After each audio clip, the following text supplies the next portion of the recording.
Halo teman-teman, di sini kami ingin menyampaikan hasil diskusi kami topik 1 demonstrasi kontekstual mata kuliah pemahaman tentang peserta didik dan pembelajarannya. Kami dari kelompok 3 yang beranggotakan yang pertama Oktabrian, yang kedua ada Pradana, yang ketiga Oktiva, yang keempat Ratna, dan yang terakhir ada Renia. Kasus pertama. Bayangkan jika Anda adalah seorang guru matematika di kelas 7. Saat ini, Anda hendak menyampaikan materi mengenai matematika sosial, yakni mencari nilai rata-rata MAN. Untuk memudahkan peserta didik dalam memahami pembelajaran, Anda mencoba untuk membuat urutan atau langkah-langkah yang perlu diikuti oleh peserta didik agar dapat mencari nilai rata-rata pada sebuah soal. Anda meminta kepada peserta didik untuk mengerjakan soal yang Anda berikan. Hasilnya, peserta didik mampu mengerjakan dengan benar sesuai dengan langkah yang telah Anda siapkan. Beberapa saat kemudian, Anda meminta kepada peserta didik untuk mengulangi soal yang sama tanpa melihat urutan pengerjaan soal, dan peserta didik mampu mengerjakannya dengan benar. Pertanyaan pertama, menurut Anda, apa yang membuat peserta didik mampu mengerjakan soal dengan baik pada percobaan kedua, tanpa melihat urutan langkah pengerjaan soal? Pertanyaan yang kedua, sebagai seorang calon guru, dalam kegiatan belajar yang seperti apa metode di atas dapat diterapkan? Elaborasi jawaban Anda dengan menyertakan teori yang berkaitan. Jawaban pertanyaan pertama, menurut pendapat kami, peserta didik dapat mengerjakan dengan baik. Karena peserta didik dilatih menggunakan teori behavioristik, di mana peserta didik mengajarkan soal menggunakan langkah-langkah atau prosedur sebelum mengajarkan soal yang diberikan, dan peserta didik dapat mengulangi latihan soal tersebut dengan benar. Peserta didik sudah mampu memahami langkah-langkah yang disampaikan oleh guru sebelum mengerjakan soal yang diberikan. Dan peserta didik sudah mengerjakan soal pertama, sehingga pemahaman dan ingatan menggunakan langkah-langkah dalam mengerjakan soal masih tersimpan di pikiran dengan jelas. Jawaban pertanyaan kedua, penerapan metode tersebut dalam kegiatan belajar dapat dilakukan saat latihan soal dan percobaan, di mana peserta didik melakukan atau mengerjakan soal yang diberikan oleh guru sesuai dengan langkah-langkahnya. Hal ini berkaitan dengan teori behavioristik. Dalam teori behavioristik disebutkan bahwa melalui pengulangan dan pelatihan yang berkesinambungan dapat mengoptimalkan pemahaman siswa yang sudah terbentuk sebelumnya. Selanjutnya, kasus yang kedua, Rina adalah seorang guru di kelas 1 SD. Sebagian besar peserta didiknya belum bisa berhitung dengan lancar. Rina sedang memikirkan cara yang sesuai untuk membantu setiap peserta didik menyelesaikan tantangan belajarnya. Pertanyaan yang pertama, menurut Anda, apa yang dapat Rina lakukan untuk membantu peserta didiknya sesuai dengan tahapan perkembangan usia? Pertanyaan yang kedua, mengapa Anda menyarankan hal tersebut?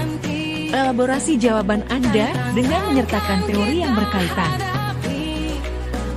Jawaban pertanyaan pertama, berdasarkan usianya kelas 1 berada pada fase bermain.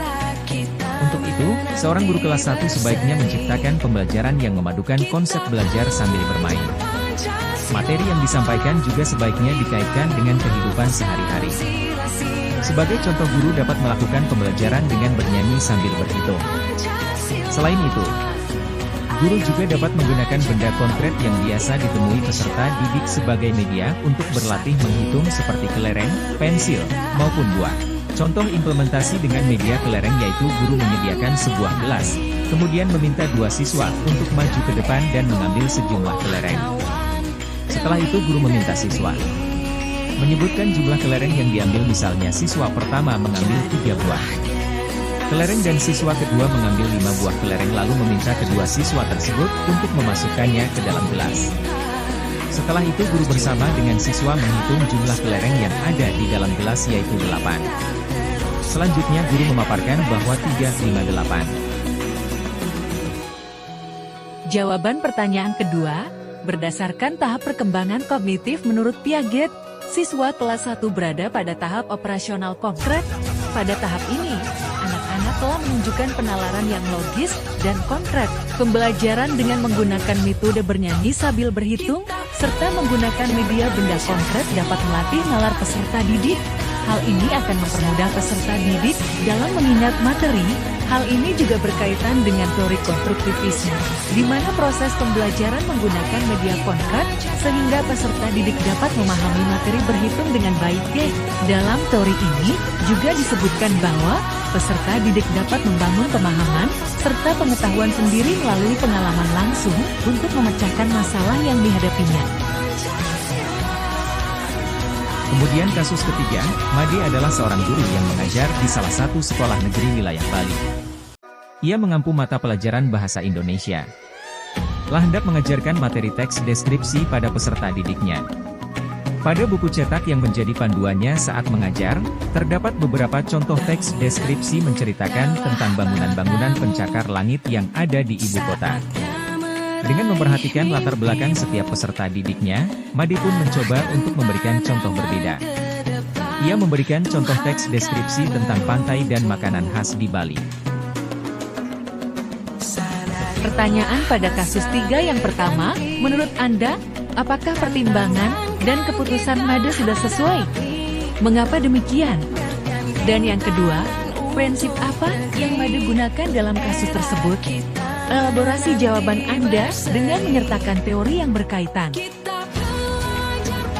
Jawaban pertanyaan pertama, ya, pertimbangan dan keputusan Made sudah sesuai karena mengaitkan dengan latar belakang setiap peserta didik yang mayoritas bertempat tinggal di Bali yang terkenal dengan pantainya dan makanan khas yang sudah diketahui dengan peserta didik.